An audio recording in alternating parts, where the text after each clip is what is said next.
Hey guys, I'm Taryn Ryder and welcome back to our Hunger Games book club. Chapter 7 opens with Katniss waking up after a pretty rough night's sleep. She heads down to meet Haymitch and Peeta for breakfast where they will start training. Now Haymitch asks if they want to train together or separately because it varies with each district. They decide to train together. Katniss notices that she and Peeta are dressed like twins again, and it's because Haymitch wants them to appear as a united front at all times. Alright, so then they begin to talk about their training. Haymitch asks what their skills are, and it's really interesting to note Peeta and Katniss's banter here. It's like they're arguing on each other's behalf.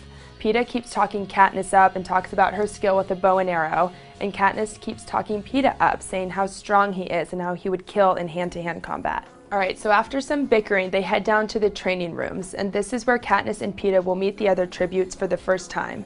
They get in there, and Katniss notices that everyone is bigger than her. She looks around and especially takes notice of the tributes from districts 1, 2, and 4. She calls them career tributes. They are well-fed, well-trained, and they're definitely going to be the ones to beat. The training rooms teach survival skills and fighting techniques. Katniss and Peeta go from station to station together because remember, they have to do this whole united front thing.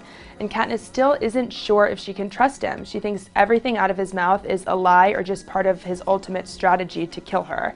But she puts on her best face. So down in the training room, Katniss takes notice of one tribute in particular from District 11. Her name is Rue, and she's the smallest, youngest one there. Of course, she reminds her a lot of her sister Prim. Down in the training center, game makers are watching all of the tributes very closely. Here is where you're supposed to show them what you got. So Katniss is going to show off her archery skills. She walks in and is doing really well. She's shooting her bow and arrows but turns to see if they're watching her and they're more interested in a roast pig at their table. This just totally pisses her off. She takes her bow and arrow and fires it right at the game makers, hits an apple in the pig's mouth and pins it to the wall behind her. "Thank you for your consideration," she says, and walks on out. Now Katniss thinks she just made a huge mistake. First of all, you're supposed to be dismissed. You're not supposed to storm out of there. And she fired her arrow at the game makers. She thinks she's a goner. Now that's it for Chapter 7. Tune in tomorrow. We will continue our 100 Days of Hunger Games celebration.